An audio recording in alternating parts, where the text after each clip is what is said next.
Good morning, students. In the first term, in your grammar syllabus, we have studied about the different parts of speech like nouns, pronouns, adjectives, verbs, and some other important chapters like articles and the auxiliary or helping words. Now, in this term, in the second term, we will start with the next part of speech, that is preposition. So, let us start with the explanation of chapter 17 of your grammar book, that is prepositions and their correct use. First of all, we will see the definition of preposition and try to make it clear with the help of an example. A preposition is a word which is placed before a noun or a pronoun.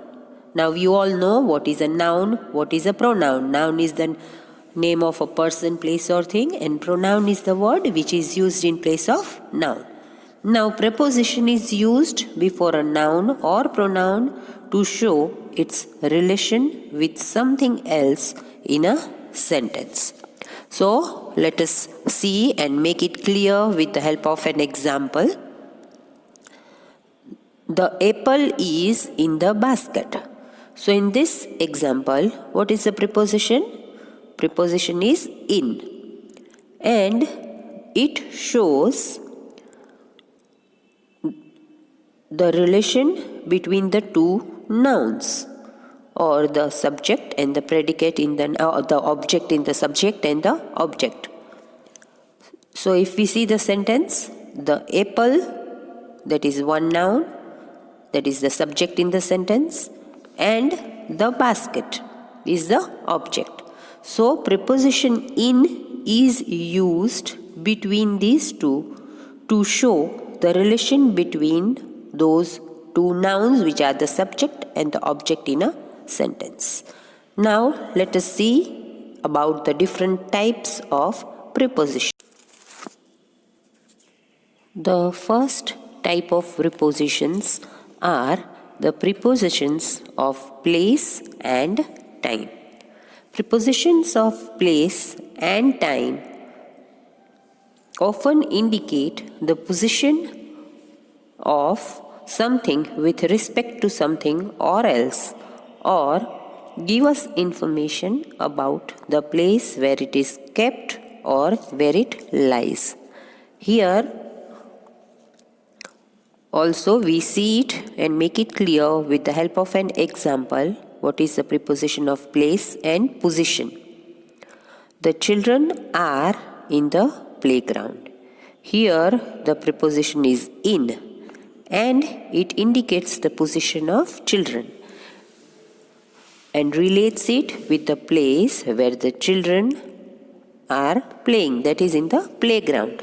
So यहाँ पर ये preposition of place and position है, वो एक कोई भी एक चीज़ की पोजीशन इंडिकेट करता है इन रिलेशन और in respect to something else. So यहाँ हम सेंटेंस में देखें तो the children are, where are they are in the playground. So the word in क्या दिखाता है हमें कि चिल्ड्रन कहाँ है? प्ले ग्राउंड, उसकी पोजीशन दिखाता है. So that are known as the prepositions of place and position. The next type of prepositions are prepositions of time. Preposition of time are used to indicate time or duration of something. किसी भी action की time या तो कि उसका time period क्या है वो इंडिकेट करने के लिए we use preposition of time. So let us see the example. He lived in Lucknow for 10 years. So here the preposition is for and it is used to show the time period for which a person has lived in Lucknow. So this is the preposition of time. The next type of prepositions are the prepositions of direction.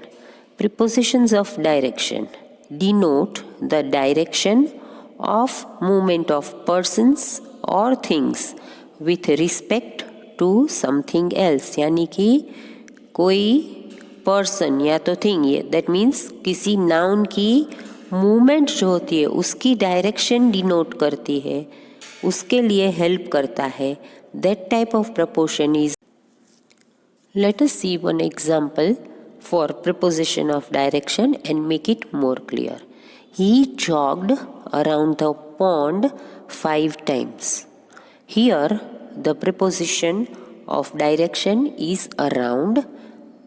The word around is the preposition of direction and it shows us the direction of the person who is jogging. जो person jogging कर रहा है वो किस direction में jogging कर रहा है वो इंडिकेट करने के लिए we use the prepositions of direction. In this sentence it is the word around. Now the next type is the phrasal prepositions. Sometimes there are groups of words which are used as prepositions. एक word के बदले में there are sometimes groups of words, एक से ज़्यादा word भी preposition के लिए यूज़ किया जाता है. Those prepositions are known as phrasal prepositions. Let us see the example. In spite of the rough weather, she went for a swim. So here the phrasal preposition